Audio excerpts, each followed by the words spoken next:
Hello, fancy seeing you again so soon. This is Fitness Friday with Johnny Tiger. Date is October 2nd, 2020. We got double feature today because I missed out on the Toy Thursday yesterday. Quite a few years ago, probably back when I was 17, I remember I was at a summer camp and at night, a bunch of us teenagers and young adults were sitting around the campfire, singing, doing marshmallow, the campfire stuff. Um, and then the guys decided to arm wrestle. Now, I had a lot of confidence in my arm wrestling ability even back then. I was very strong. I hit the gym on average almost 6 hours, 7 hours a day, pretty much every day. If I wasn't in school, if I wasn't working, I was at the gym. Sometimes I was at the gym, even though I was supposed to be at school. Yeah, you know what I mean. Um, so I was at the point where I actually would arm wrestle people on the football team, people on the basketball team in school, even though every one of them was like twice or three times my size, and I could always hold my own against those guys. So a bunch of us decided to arm wrestle around the campfire, and there was this little tiny guy. I think he was like 19. He was a little bit older than me, like not by much, but maybe 19 years. So he was like maybe 2 years older than me. Yeah, but he was small. The guy was like 5 feet tall and maybe 120 pounds soaking wet. He was tiny. And yet he surprised us by out arm wrestling every single one of us. Some of us, our arms were like twice the size of his, and a lot of us were almost 70 pounds, 80 pounds heavier than him. Taller, bigger, stronger. Well, maybe not the stronger part, because he totally owned us. Like, even for me, who was really good at the arm wrestling game, I could barely hold for 10 seconds before losing to him. It was crazy. Later on, I asked him, like, when I had time to get him on his own, I asked him, hey, man, you're incredible. Like, how often do you go to the gym? What kind of workout do you do? And he was kind of confused. He said, "What do you mean? What do you mean workout? What do you mean?" Like I said, "Yeah, like you go to the gym, right? You lift weight and stuff." He said, "No." He said, "I don't have time for that. I work on the farm. I have to load trucks and unload trucks and deal with bales of hay and mopping the stalls and running the machineries. I do that from morning to night." Yeah, when I'm not here at the summer camp. I don't have time to go and get myself extra work and just to waste energy. I don't want to lift weight just for the sake of lifting weight. That was when it really ticked in my head that a lot of us build muscles at the gym, and it turned out that we are not building muscles that are as strong or as functional as guys like that spend days and nights doing heavy labor work. I mean, if you look at it, like guys who are lumberjack, guys who are miners, those guys you do not want to arm wrestle them because you're not going to outperform them. My friend Harvey, who's a car mechanic, he's short. He never goes to the gym. Uh, he walks around with a beer belly, and he doesn't have really big biceps. And yet, whenever we worked beside each other at campsites or at events, he could carry as much weight as I could, and for just as far as I could. He's on par with me in uh, picking things up, lifting weight, and endurance because he again uses his arm, um, screwing, unscrewing, taking apart motors, and lifting up heavy car batteries, picking up car wheels, and all that stuff every day. So that is my rather long-winded way to say that there is more than one way to work out, and sometimes if you really want to build muscles that are very functional, then one thing that I've learned by observing these people is we got to work the way that we are going to uh, use these muscles. The kind of workout we do have to simulate the kind of real life situation we're going to put our muscles through. And that's what I'm going to do today. This is a little kind of workout that I like to call the labor camp workout. I'm going to show you guys three today, and because if you get creative, you can go on and on with these things, and it will turn into something like Mr. Miyagi's workout in the Karate Kid. So I'm just going to give you guys the very basic, and then hopefully you guys can figure out the rest.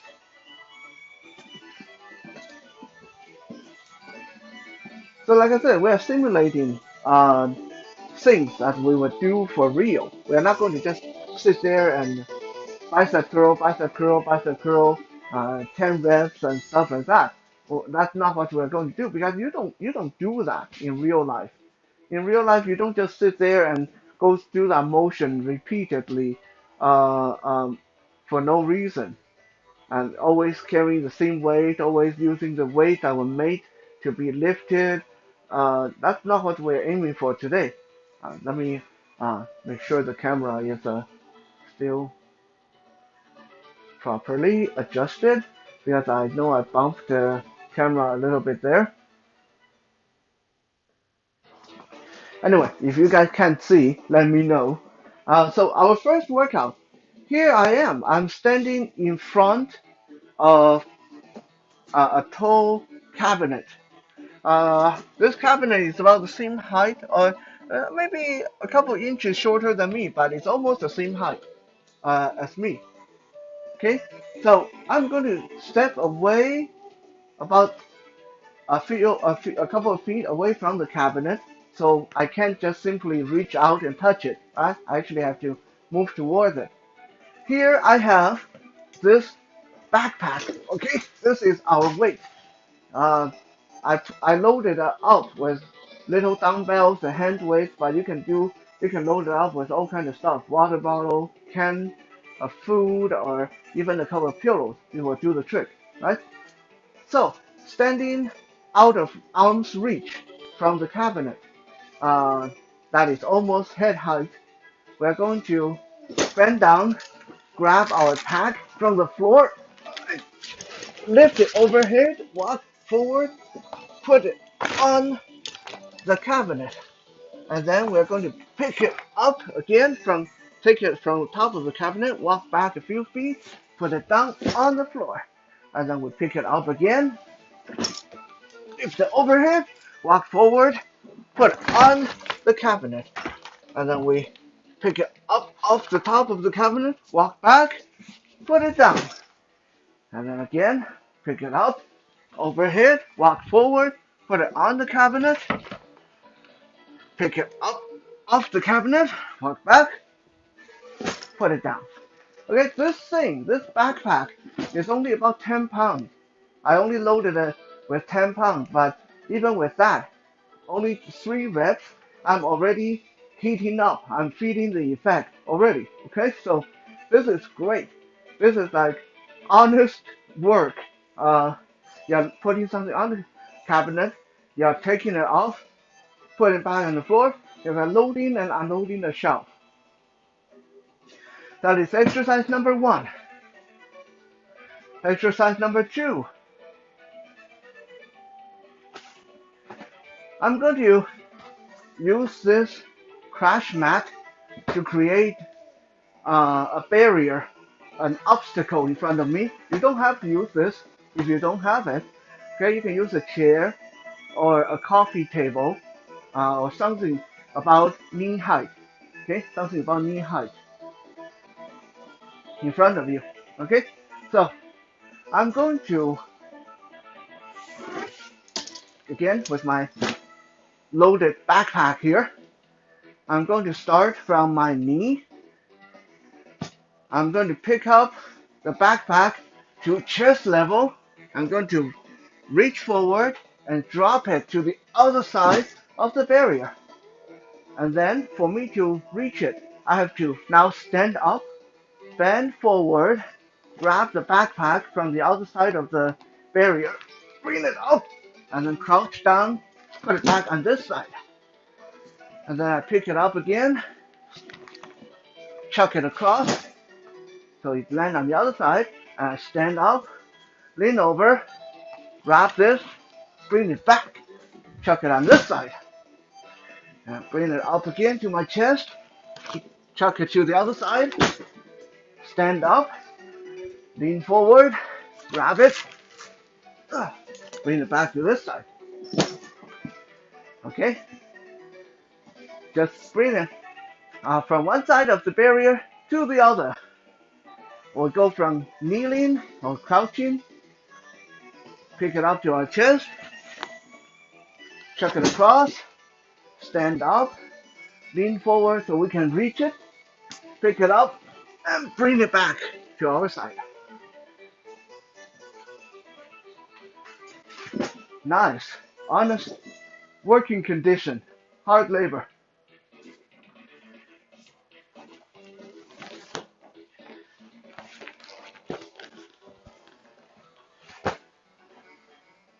Last but not least, we're going to simulate carrying an armload of supply across a space. Okay, I'm going to use this stack of crash mats here. Again, these are not very heavy. Altogether, maybe 10 pounds, 15 pounds at the most. Um, you can use an arm load of pillows and blanket. Take a couple of pillows, wrap them up in a big blanket, and use that. Okay, that works. So from one side of the room, all we are going to do is we are going to bend down and pick up this pile of supply. In my case, the crash mat. In your case, blanket, pillow, whatever. Something big and bulky, but not very heavy. We're going to pick it up and stand up. Bring it to this side of the room. Luckily, the room is not very big. Drop it down. Okay, after we put it down, we stand up, do a few squats, maybe 10, 4, 5, 6, 7, 8, 9, and on 10 we squat down deep, grab this pile of supply, pick it up, walk it back to the other side of the room, and drop it.